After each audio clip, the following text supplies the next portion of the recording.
The Jaguar F-Pace has so much potential. I mean, in some ways, it's one of the very best mid-size SUVs that you can buy. But there was one thing holding it back, something that we couldn't ignore here at Auto Express. Well, guess what?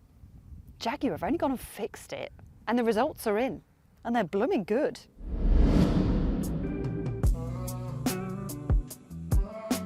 I'll explain why in a minute, but first, let's look at that handsome face. The high shoulder line, the F-Type-esque rear lights. It's all very suave, and that's because this F-Pace is the facelifted model that arrived towards the end of 2020, which also brought new electrified powertrains. Right, so what we've got here is the P400e, which is the plug-in hybrid. So it's got a 2-litre 4-cylinder petrol engine that gives 296 brake horsepower, which for a lot of people will be plenty, but no. On top of that, you also have the electric motor. So that combined gives 398 brake horsepower. So yes, punchy, yes, nippy, yes. It's got 620 Newton meters of torque. You really feel like you don't have to work this engine hard to get it to go. And it kind of suits the car's personality. I do want to point something out to you. When you put it into dynamic mode, there we go, turns everything red, stunning.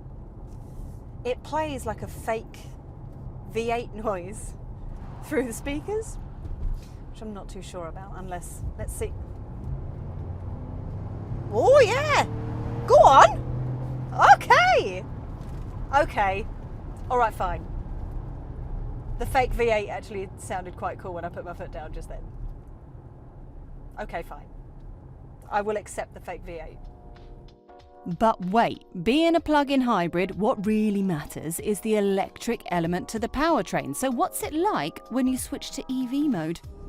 This is easily the most relaxing F-Pace that you can buy. When it's in electric mode, it can stay in electric mode for up to 87 miles an hour. And it can do that for 33 miles. And it's super serene and super quiet when it does it too.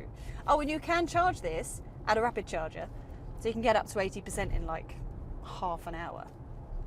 It is worth pointing out though, this car is easily over 2 tons. So when it is in electric mode and you're building up speed, you can feel it struggle a little bit, so then the combustion engine kind of kicks in and helps it along the way. Oh, and also, you won't be getting the 130 miles per gallon that they're claiming. No, that's not going to happen.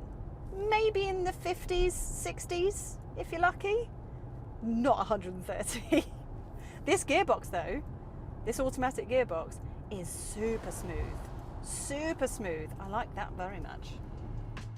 Not too shabby then, but one of the best bits about the F-Pace is the way it drives. It's right up there with the class leaders. Right, let's be honest. No one's going to be buying an F-Pace so that they can whiz it around on B roads. But that doesn't mean that you can't enjoy how well sorted this chassis feels. I mean, the grip on this thing and the body control is really, really impressive. The steering has a nice bit of weight to it, but it feels quite natural at the same time.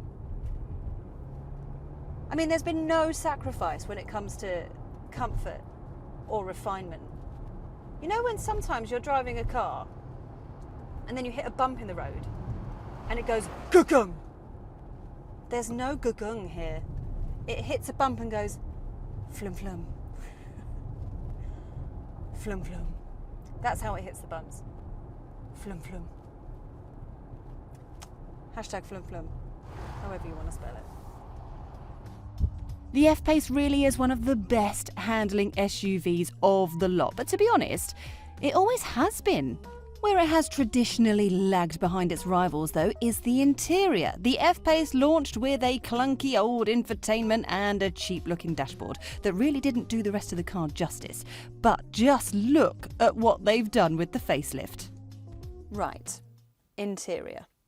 This is probably the biggest revamp that we have ever seen on a facelifted car. It's like we're sat in a completely different car. New steering wheel, new dash, new centre console. I mean, It's stunning. It's quite stylish, isn't it? I like the word plush for it. It's very plush. Very plush. I like the stitching on the gear lever because I think it looks a little bit like a cricket ball. Like if you was to make this red, it would be like a cricket ball. The screen, 11.4 inches. I don't know if you can see it, but it's got a really subtle curve to it, and it runs the same software as what's in the new Range Rover. So yes, very, very good. The graphics are really stylish, very classy, I think. And it's super intuitive. I mean, look at this. There's no lag there whatsoever. Apple CarPlay, Android Auto, so much better than the old system. 12.3-inch digital instrument cluster that's nice and easy to follow. Meridian Hi-Fi, which sounds gorgeous when everything's all turned up really loud and you're having a good sing-song in the car, which for me has lately been to ABBA. Lovely. Even though it is packed full of tech, they haven't forgotten the important stuff, like twisty climate controls. Stunning. Oh, it's beautiful. Okay, so the interior has taken a giant leap forward, and it's just as spacious as before. That means there is much more space in the back than you get in a Porsche Macan. Right, well, I've got your attention. If you go for the regular F-Pace, then you get a whopping 650-litre boot. But if you go for the plug-in hybrid, then you lose like 100 litres. 552 litres. Well, actually, minus what, 3 litres, because there's nowhere else to put your charging cables. And I really want to point out the weird shape of it, because if you put awkward items in here, I guarantee you by the end of your journey, they're going to fall and end up down here. And then you're going to open the boot and either they're going to fall out, or you're going to open the boot and then you're going to have to kind of stop things. It's just a little irritant. Apart from that, I love it.